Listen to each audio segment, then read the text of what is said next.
some chicken one. I actually can't remember because I was just such It was good. It was good. Did you have the same ones? I've got one for later. Oh, so yes. I'll tell you about it in a bit. I should have went for the fried chicken But personally. here we are, Yu-Gi-Oh! straight into the Yes, round. no more So, Scran. We have Jawad Chowdhury, the first winner of the first ever UK Open. Yeah, he was the winner of UK Open 1, Jawad Chowdhury. He's topped several white sisters as well, a very known UK player. He's playing the Kashtira strategy, with something interesting which can help combat his opponent who is playing Labrynth. He is main decking 2 Cosmic Cyclones, so if he sees those Cosmic Cyclones, that will help him defeat the Labrynth matchup, who, from the looks of things, isn't playing a Floodgate which Cosmic would help against because he is playing lingering effects like Eradicator, Epidemic Virus, and Dimensional Barrier. Yep. So Cosmic may just not be as good as we think here. But he's won the dice roll, which is quite preferable when you play against a heavy trap deck. So do you think that Jawad will do the standard Rise Heart Pass? Or do you think he knows? They sort of gets a more control-based player. So assuming in a universe where he doesn't know, if I have the combo where you lock 5, I just go for it. Because it's so good and it's so impressive and like you just do it if you have it, right? And if they have Nibiru, so be it. Because I think respecting like a card that it's just a free of that they have to draw, and not everybody is playing it game 1 in the main. If you have the full 5 lock combo, which I'm not sure if he did, it looks like he might because he has Planet Unicorn and so he's activated Theosis earlier here, and for the lock 5 combo, you need to activate Theosis once you've already summoned a Rise Heart. Okay. So it does look like he's just going to go for the Rise Heart Pass combo. He's activated Birth, which he might not use Birth's effect. Oh no, so he is using Birth's effect to normal Ogre, so Ogre can give him an additional trap. Yeah, so you'll be getting preparations, which will give him an additional disruption. Yep. So a Rise Heart Pass with preparation is probably the most logical play here. It's also dependent on what other defensive cards you have in your hand as well. Like even if you have the lock 5 combo, if you have Forbidden Lance, you might be tempted just to chill on a Rise Heart because a Rise Heart Lance is really, really good because not a lot of cards can actually remove that from the field. He goes for it. Yeah, it was all. Is that a Master of Blades? Yes. So Master of Blades is something we've been like messing about with because it is really solid against Labrynth because all of Labrynth's cards target. So you can summon a Master of Blades and it can just like do really well against it. That's so funny. I always remember Master of Blades was always like the joke card. Yeah, when you couldn't get a Trigger Slap. You couldn't get a Trigger Slap, so you just summon Master of Blades. Yeah, that's so funny to see after so many years as well. Lewis has some good going second cards, so he is maining evenly matched, which is quite common for trap decks these days, just to help them going second. Yep. I see a lot of monsters in his hand, which is not something I would typically see from a Labrynth deck. They try to like play as little Labrynth monsters as possible. They probably summon one Lovely, maybe 2 Ariana, and then 3 of the main girl, Lovely Labrynth. Yeah. But he's playing things like Cuckoo Clock and Chandraglia and Stovey Toby. Stovey Toby. Yeah, it's all right. We'll read those as he activates them, just so we'll get a better idea as to what's going on in the game state. But he's activating a Rise Heart early here. I think he must have Lewis went to the battle phase. Yeah, so that makes sense.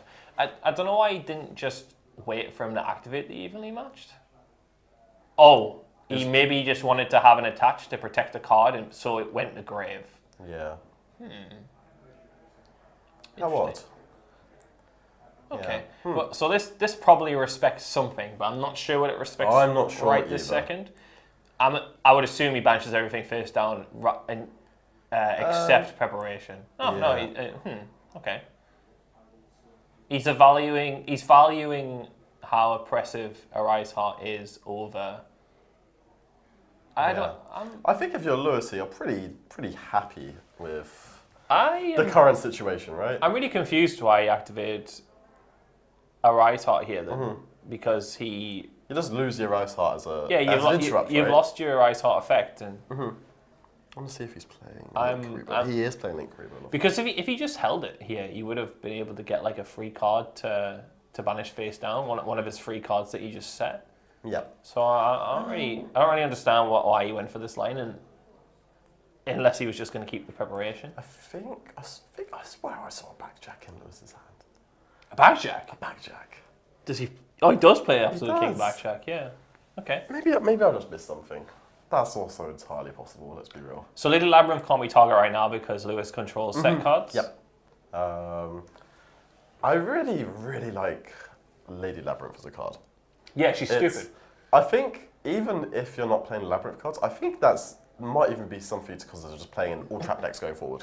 It gives you an ideal win condition, right? Because she's just really, really big, and she can't be targeted while you have traps. Yep. And it's just really, really awkward to deal with.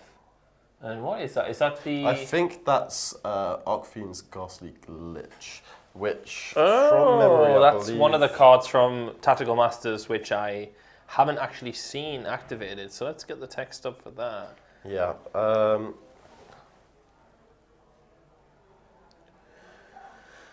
It's if you control a fiend monster, target one card on the field, destroy it, then you can send one fiend monster from your deck to the graveyard. Mm-hmm. What is the utility that you could have? It could be with one of the cuckoo clocks or anything like that. It can also send Backjack. Oh, so absolute king Backjack's a fiend. Game. Yeah. So this is a disruptor whilst also setting up an additional trap. You know what? As a unique trap card, I don't actually hate that. No, me neither. That is quite cute. Yeah. This is pretty cute, especially when he is playing more of these. I don't want to say gimmicky cards, but it's like. I think the only disadvantage this might have is king Backjack in your opening hand doesn't really do anything.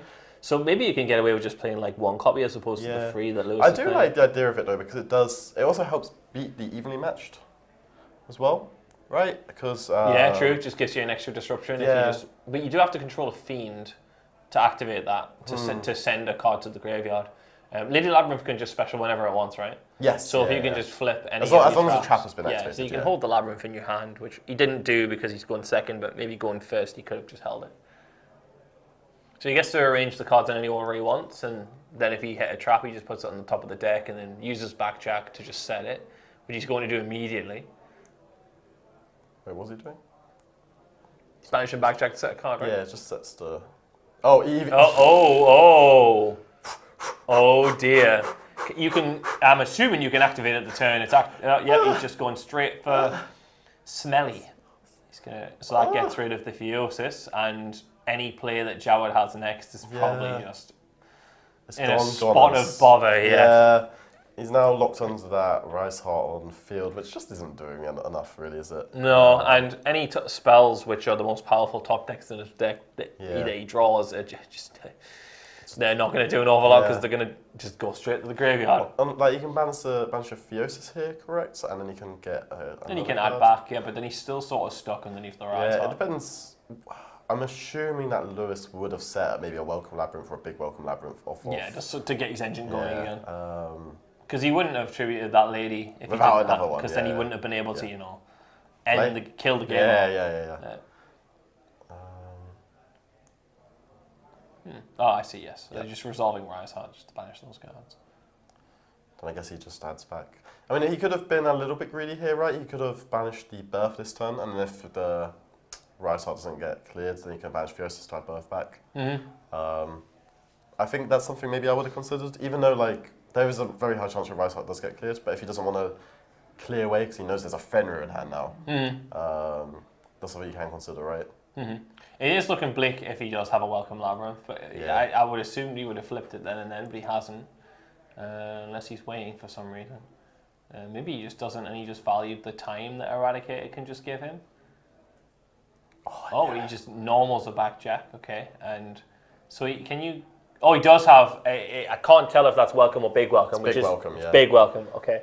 So he's going to summon and then return one to the hand. So he's going for Ariana. That makes sense, yeah.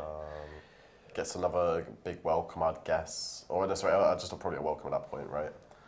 So when does this card let you draw a card? I think if a monster leaves the field. By the effect of a normal trap? Right, yes. But I'm not sure if you can use. So he's adding one of the more obscure Labyrinth cards. Can't make out which one, so try and figure it out together.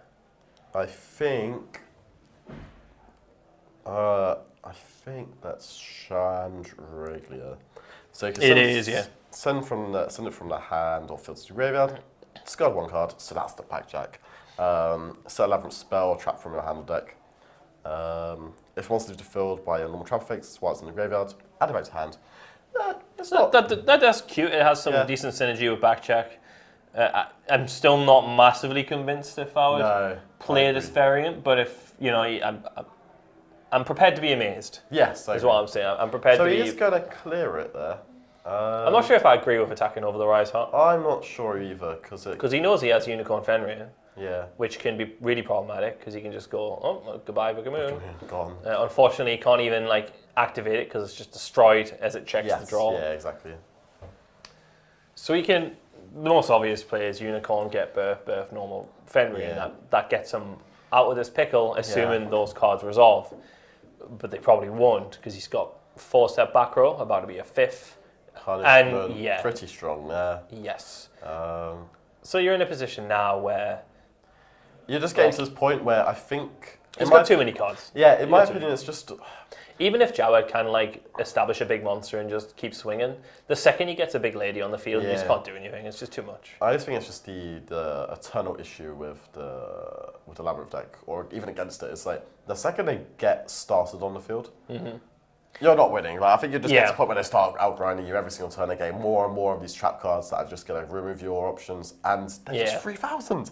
It's massive. And to respect as well how long it can take to actually play against these decks. Yes. As soon as you notice that it's just eventually just going straight to the Shadow Realm. It's just you just have to go to the next game with good time, because beating these decks does take a while, and you can get to a point where you can get to time, and these already have a draw as well, so they'll be mindful of that, because another draw will not be good for them. No.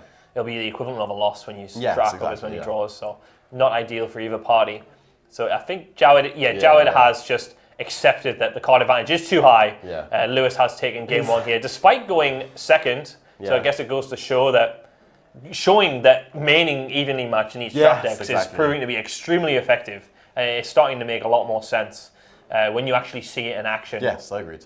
I think if I was going for this, I may have taken a slightly different approach. But I think you just want to see trap cards, and you want to see engine. Yeah, that's what you really want. He's still playing the powerful cards that are played in Labrynth. Even though he's added the other Labrynth engine fluff, which I'm not 100% sure is. But there might be some cool plays that come up. There can be some cute things with Absolute King backcheck that you can do. And Absolute King backcheck has been putting in work there. He gets to effectively choose which trap he wants to set from the three at the top of the deck. So as far as backcheck's concerned, it's good. Yeah, I like it. The way I view the Labrynth deck is you want these utility traps in your deck, because you just want to be able to choose them out with Big Lady, and you just want the ability to remove any card at any point, because that's where your deck really thrives. The normal traps are more skill intensive as well, because the continuous traps can just be very game over, no thinking, and just. But what makes the Labrynth deck really cool is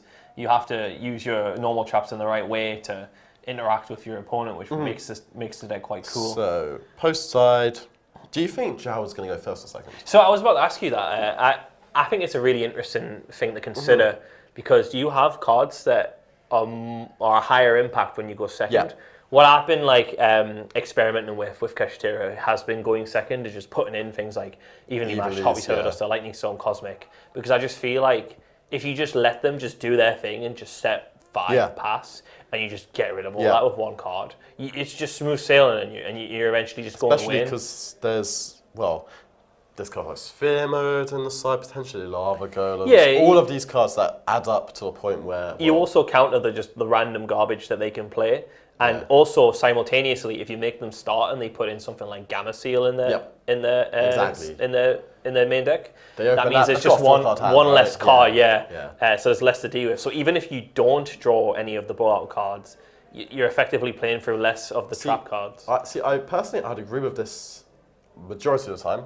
Because if you're playing a more powerful deck, it doesn't really matter if you go first or second. If you've got one of these blowout cards, then. But Kashtira's not the most reliable thing, right? Exactly. In my opinion, Kashtira, you've got a couple of pushes per turn. I'm not convinced, even if you have one of these powerful cards, that one, maybe 2 interrupts they have at the end of the game, it might still be enough, right? So let's see what he's chosen for game 2 to see whether he agrees with the going second philosophy, or he just likes to go keep it safe and cozy and go first. By the look of the body language, I think he has opted to go first. I will also appreciate that Forbidden Lance isn't that bad as these trap decks either. Good, yeah. A Rise Heart set Lance is pretty strong against most things.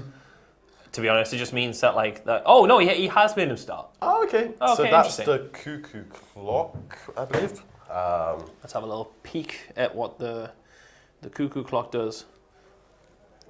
It's a quick effect, so not sure if Jowd is going first or not yet, because it's a quick effect. You can discard this card. This turn, you can activate one normal trap card that was set this turn. If you control a Labrynth monster, if you control Labrynth monster, if a card is sent from your hand to the graveyard to activate your normal trap card, or your Labrynth card or effect, except Labrynth Cuckoo Clock, while this card is in your graveyard, you can add this card to your hand or special summon it. So I'll be interested to see what it actually does, but so far I'm not sure. In all honesty, do we think this is Jowd's turn? Or do we think this is Lewis's turn? I don't know, because you activate it so you can activate a set trap. Yeah. So and why would you activate it now? And now he's activating Labrynth Chandraglia. Yeah. Which I believe that's the one that then sets as well. Right, so set a Labrynth spell trap. So you can activate this turn if you really wanted to, but now he's only got two cards in hand. So that's the problem with these cards. They just he just doesn't have as many cards left anymore. And in a deck like this, card advantage is just really, really important. But if you can generate a lot of card advantage from this one trap, then fool on me, I guess. So we'll see if this actually does anything. So I think he's going to add back the original Cuckoo Clock. Yeah. It kind of makes it more combo orientated, and I just feel like a lot of the time with trap decks, it's what we're talking about the Trap Tricks deck, right? Yeah. Where we're saying that this Trap Tricks deck, it's no longer the control deck where the control deck thrives. It's trying to do a bit of both, and I don't know if that's where it should be sitting. And I think that's kind of the same thing here. I think Trap Trick just does it naturally though, without hindering the other element of it, right? And again, maybe this opens up some extra deck utility here, and. This might actually be. I think Jowd's gone first. Has he? I think so. Because the way he's holding his hand right now, it looks like he's gone first. Oh, okay. That's really peculiar then. So I guess when you draw a combination of the clock and the chandelier, the chandelier, or however you pronounce it, then you can do things. This is really. So he can activate that trap in Jowd's turn. So he has a means of interacting with him. Yeah. I don't know what that trap was that he set. I don't know if he. It's either big welcome or welcome, one or the other. Right. And is that? It's a bounce, right? Yeah. Okay. And no, it's a bounce in the graveyard, but on the field they both just summon from deck. So it's a bit odd. They also need the field spell as well, because that lets them pop a card on the field as well. So I'm not seeing the threat immediately here. And did he discard that evenly matched? Because I would have valued that evenly matched significantly higher. I mean, let's see if this goes anywhere. Oh, okay, nice. I guess it summons from the graveyard, so you can go spell it as well. Yes, yeah. Go spell is an interesting card as well. You don't really see that creeping up in this format right now, but it does interact with the Branded Expulsion combo. It does interact with Branded Expulsion. So it makes sense why you would welcome. See it. Yeah. And then also Kashtira Birth and some of the other cards, right? And a lot of the time with Labrynth, if you just stop them from resolving one of the welcomes, it makes it really hard for them to do anything threatening. Yeah, personally, I really like these control trap decks when they're correctly positioned in the format.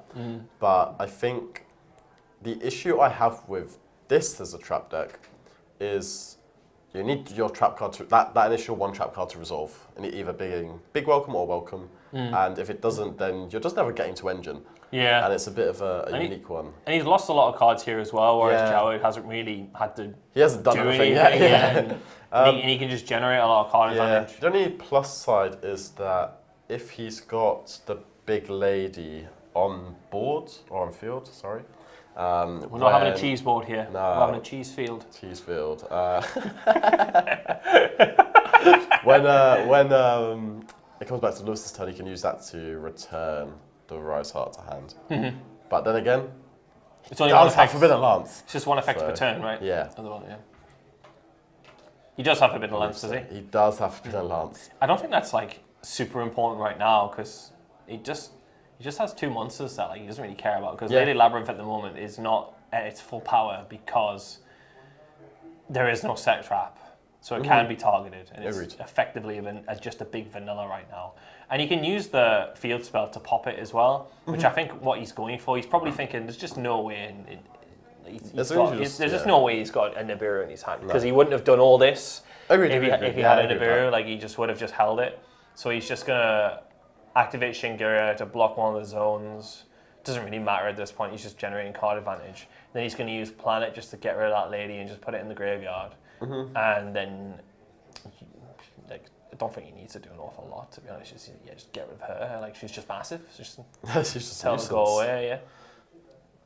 And from here, I don't know what else is in his hand, but there's a universe where he can just go a right. It's the first time today we've seen a zone blocked.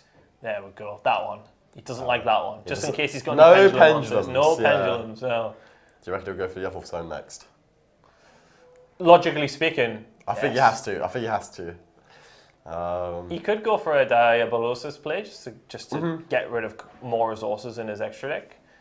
If he has an extra extender. He also has Cosmic, so that's just another means of just... There's just no way now, is there? He's just committed too many cards, and I think... No. So he can go for like a Diabolosis, a Rise Heart play, which I guess kind of makes sense. Just block as many zones as possible just to make it really awkward for him. Even though he doesn't have that many cards, I don't think it's a massive big deal.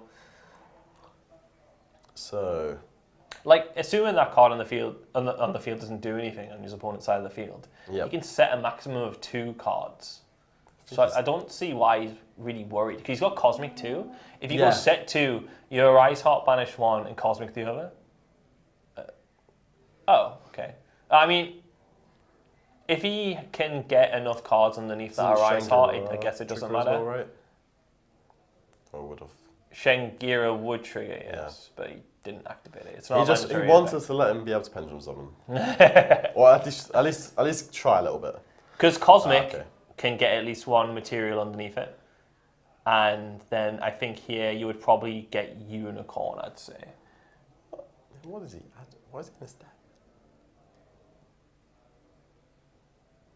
I would say it gets Unicorn because it means that any monster effect he activates, he can just banish the extra deck. And that means it just gets another material underneath the Rise Heart, and then the Cosmic will get another material. Oh, it's a Shanghai understand my face. I was confused then why he I was like, what? Why is he in the deck? Yeah, he's getting Fenrir. I personally think Unicorn would have been better. Yeah. I think, again, it's just like if he normal summons to add one of the traps, it's just another card the field, right? I think this game is more or less checkmate because the Fenrir is just going to banish the Ariane normal summons. Yeah, so I think the Fenrir can interact with this. Yeah. And it's just a matter of just getting rid of the last resources in his hand. Is there a reason for him to set the card first? I guess just so he can't get zones, but I don't know. Does it protect that lady? Maybe. Oh, I guess so he could special the Lady Lab. Yeah. Maybe. But I don't think he can special that. Oh, he can. So he would then probably... I guess he doesn't have the Cosmic immediately. I don't think he has the Cosmic immediately. He would wait to Cosmic once the Arise Heart is attached to its second material. And then on Resolution, he can then Cosmic Cyclone the remaining back row. So then he has 3 materials. So unfortunately, he didn't see that line because the Lady Labrynth is still going to summon. I don't think it's... Well, it's not a massive big deal. Removed. Rise Heart will be Chain Link 1. Fenrir then can be Chain Link 2, right? Oh, no, he's already activated it, okay. Yeah, so that's what I'm saying. So in this scenario, it only has 2 materials. So like he could have just removed the Lady Labrynth in this same turn. All that, yes. That makes so much sense. All Planet can just pop a card in the field as well. He's bouncing the Arise Heart. Oh my god, I knew this. Yeah, and that's it. Yeah, so Forbidden Lance there was relevant. I wasn't massively sure if it was going to do an awful lot, but it did. It stopped the grave effect of Welcome to bounce it to the extra deck. So that was good. Again, it's those cards that we weren't massively sure on that I probably would have been better if they were just traps that interacted with Jawad's field. Especially if he wasn't going to end up with that lock for 5. That evenly match would have been enough, I think. Yes, the evenly match that was discarded to the graveyard. Yeah. Probably would have just been really solid, especially if Jawad did go for that semi-lock-free play. Yeah. I think he only did it because of the play Lewis made. Yeah. But assuming in a scenario where he would have made that play anyway, that evenly match would have been significantly more valuable. Exactly. Yeah, I agree. And even if he went Arise Heart past, that evenly match is still taking cards away from Jawad. I'm quite curious to see how Lewis now builds his main deck to go into game 3. Well, let's have a look at this. Have a side deck. So he's got things like Super Poly, which can interact decently against Kashtira if they go for the Mind Hacker play. I don't think I would rely on Super Poly for that instance. So he's got a Pointer of the Red Lotus, D-Barrier, and another Virus and Judgment. So I think the side pattern is quite clear.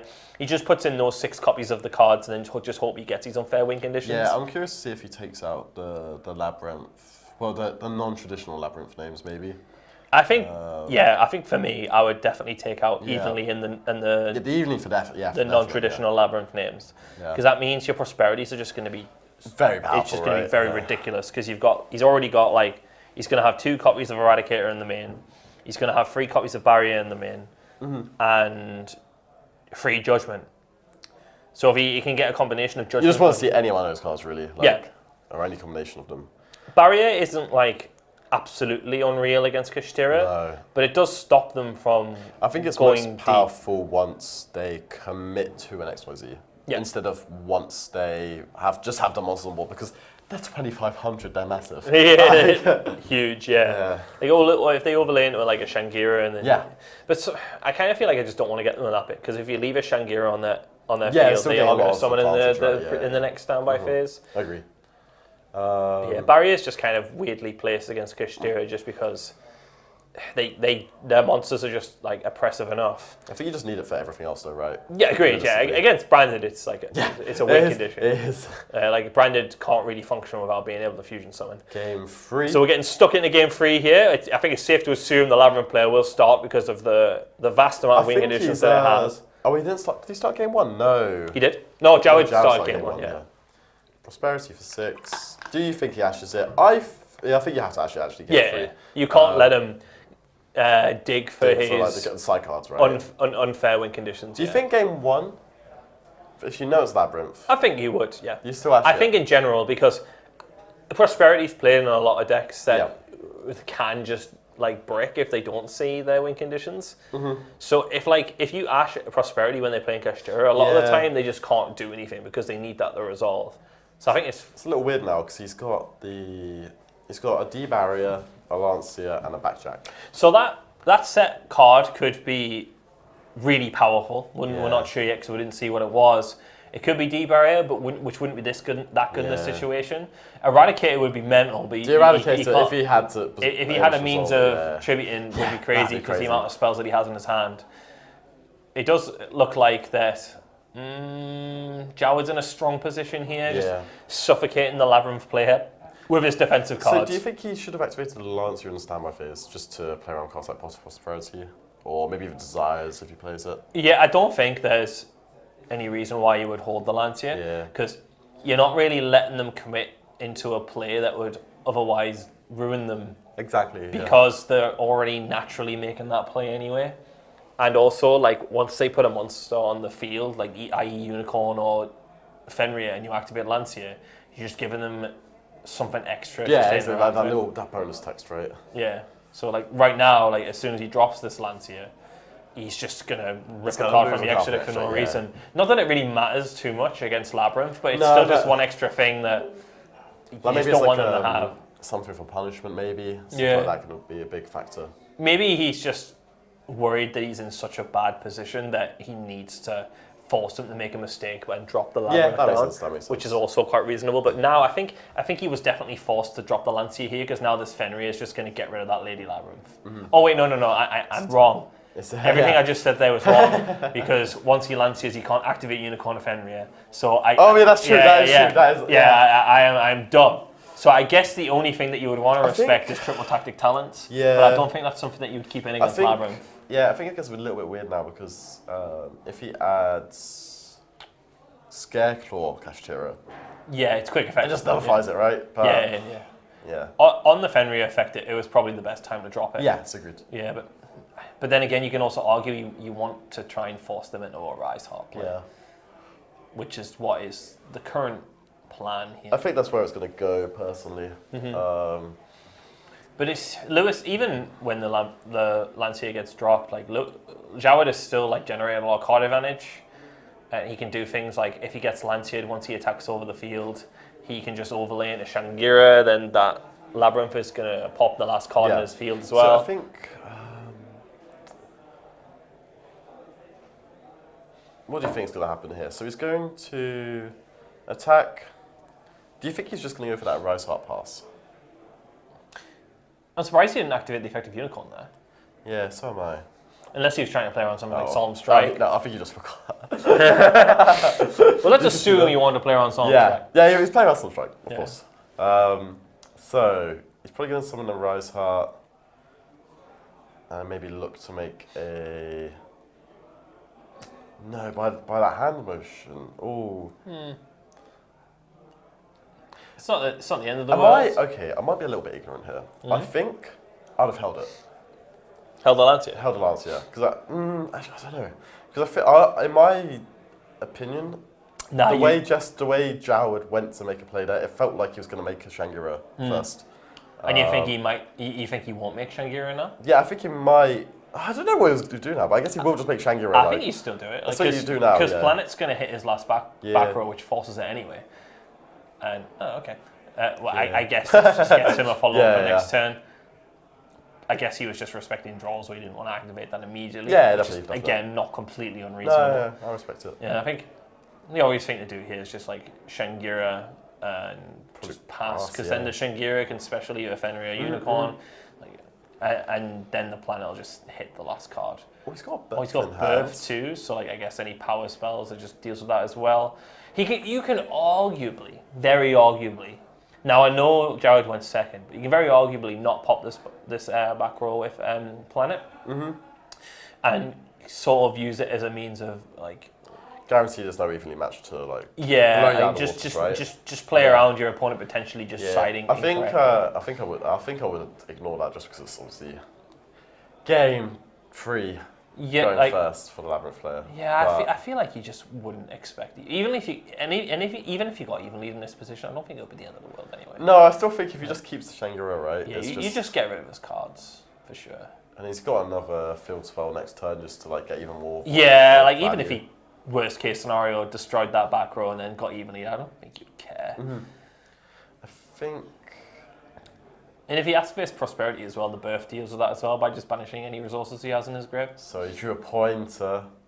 Not ideal. Not the most ideal. Yeah, it's not in a pretty rough spot for Lewis, like topping a trap, which past turn 1 is effectively useless.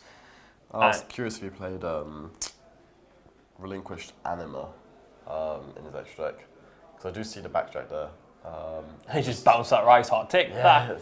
My Rise Heart. Does he play any sort of like Link 1 utility? He does play Link Karibo. Yeah, that makes sense. So I think this is probably he just makes Link Karibo. Anima would have made more sense probably, right? Yeah, it would have actually done something. Done a little bit, yeah.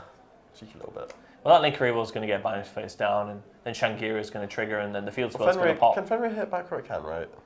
No. Or is it only face just face ups, yeah. I'll just face ups. Okay. So here, like, he can just banish that Link Karibo face down, and then the field spell can just pop something. He held the field spell and didn't pop the back row immediately. I guess in his mind he just thought, well, it's not something that I need to get rid of right this second because he can just activate it whenever he wants, so there's no value in that. I think this is a viewpoint of the deck Lewis has as well. It's just he just hasn't seen a normal trap here again. It's just like Yeah. There's not much you can really get value from, unfortunately. So the trap that I see in that I think it looks like scry judgment. there, does it have to be a normal trap? It has to be a normal trap for backjack, yeah. Right, I I see. from memory, you cannot set stolen strike from it, so that's all I'm going to go off. Yeah, makes sense. But yeah, I think he was wondering if he wanted to activate Fenrir. Oh, it wasn't. Oh, yeah, it was. He didn't activate Fenrir, which is interesting. Yeah. Because now he can just Changira effect and just. He's saving the backjack for Jawad's turn, which is intelligent. Yes. Because then he doesn't it doesn't just get removed from the field Exactly. planet. So he's going to try and interact with Jawad's turn in an attempt to stop him. I think it was probably right to use Fenrir to banish the Linkreeble face down, though. Is there no Shangira effects on the standby face? I think that's what he's doing right now. Oh, wait, no, he's just activating Rise Heart. Rise Heart, yeah. Okay. I don't know why he didn't do that, because then he could just summon a card. Free level 7. He could just summon a free card, Yeah. and then Planet would have destroyed a card in the field. Big Bang. So Big Bang will trigger. Shangira will trigger. I suppose you can just trigger Planet now. Yep. But I just felt like a free monster to me. On the plus side for Lewis, he's now not going to be milling that Solemn Judgment. There is a chance he hits something cool. It could just be complete. And maybe that's why he went straight to Rise Heart, because he wanted to take away the card that he got off Backjack. Yeah, that makes sense. But little does he know, I think the free cards that he looked at from Backjack were just not good. They just weren't what you want to be seeing of Backjack. So now the next top card will be. Yeah, we could see a little bit of variance here. Yeah. It'll be interesting to see what sort of trap he can get. I'm not sure which one he could get. He could get a Welcome Labrynth. That'll spice things up a bit. That'll make things a little bit more difficult Let's for see how he Jawed. gets here. So he's thinking, let's play into the variance. Let's get a Welcome Labrynth. I'm so curious to see what he hits off the top now. Will it be a normal trap card that does just enough? We'll see. Does he play Terror of the Overroots? The suspense is killing me. He does play Terror of the Overroots. Oh, it was the Arcfiend. Okay, so does I know you need a fiend. I know you need a fiend on the field to send from deck, right? Yes, but I'm not sure if you needed to activate the card. So let's have a look. So let's see. He's probably going to summon the Fenrir out, right? No, sorry, the Unicorn. Yeah, that makes perfect sense. So he's got D-Barrier. I believe it was D-Barrier. I mistook it on turn 1. Yeah, so you have to control a fiend monster, the target one card in the field, and destroy it. So it needs a fiend monster. So it's effectively a blank as of right now. Yeah, so that trap unfortunately did not achieve anything. So it's just a matter of Jawed just taking away all his resources and just forcing out these cards with his engine. So Fenrir is now banishing the Linkreeble face down now. So I guess there wasn't any urgency to banish it because he could just do it in his turn. Yeah. So now that he's got rid of the appointer, which wasn't doing anything, but I think it was correct to hit the freshest set just because you knew the other set didn't because the previous set didn't do anything. Yeah, so you would assume the set still won't do anything. Yeah, I think that's a correct assumption, to be honest. Yeah, I agree. And if he can get to a Rise Heart, that also just deals with the final set back row. You can just throw it on top of any of his Kashtira monsters now. Yeah, right? he's activated Shangira, so he can slap it on anything. Damn. And if he just slaps it on top of Shangiri, that's enough damage on the I field. really wish these trap decks were playing like Torrential Tribute and those types of cards, because I just feel like those would be so punishing, I guess, now. Like, it just feels weird with Forbidden Lance being about. But I suppose like if they do go wide, 4 monsters, they can't lance all 4. But I think he's just going to normal the Ogre just to control his top deck, right? And if for whatever reason this doesn't work, is this just enough? It might be. How big is Rise Heart? I'm pretty sure this isn't 6/8. I don't know why he just went straight to the battlefield. Well, it is 4 different attributes, right? Because of with the field spell. Oh, so it's like an extra 1200. Yeah. So it's 4, 9, 15, 6. Oh, maybe it is enough. Yeah. So and he's on 68, so maybe it is just about enough. 4, 9. Yeah. And there we go. And Jawed has defeated the Labrynth strategy after a shaky start. Dimensional Barrier was the set card, which, as mentioned, just doesn't do an awful lot of the time. And it can feel like a cope. Yeah. So I'm just happy that my eagle eyes were correct. That's all that really matters to me in that situation. The backjack could have provided an extra bit of variance there, but it just didn't this time around. I like some of the ideas that were introduced with Lewis's deck. I really did like the backjack, actually. I like the idea of it. The backjack was really cool. It provided like an extra defensive card going first. Like going first, it was sorry, not going first, but game one, it was really cool because it gave him like an extra defense and it complemented these other Labrynth cards that he was playing quite well. But then like we saw game 2 and 3 that those Labrynth cards just weren't the best. Yeah. No, they weren't at all. It was a cool idea though. It is cool to like try and like make the deck more like give it like a higher ceiling if you will, and I like that. make it a bit more like combo intensive. But like I just feel like with a deck, like, I just remember it back to decks like Aldergeist, where like, you're not playing like a combo deck though. You want to bring them down to your level. Because at the level with a low ceiling, you just play better in simplified game states, and it's more difficult than playing simplified game states with a card like this. I very much liken this to the Altergeist sort of format, right?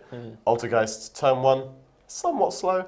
Turn 2, turn 3, the second multi-faker resolves. The second big Welcome Labrynth resolves. You just started spewing all over the field. There's key cards in this deck that once they resolve, they just it just explodes the entire engine, and you don't need this sort of stuff. Like once you've got set back row and you summon like Lady, it's just extremely difficult to deal with then.